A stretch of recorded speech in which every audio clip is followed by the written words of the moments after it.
Welcome back to another technical deep dive here in the debug zone. Today we're tackling a big question and breaking it down with insights from other users. Hopefully this clears up some misconceptions and helps you get the answer you need. So buckle up, stay a little curious, and let's jump right in.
And that's a wrap.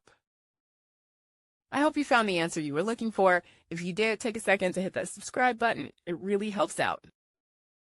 And let me know in the comments which solution worked best for you. See you next time in the debug zone.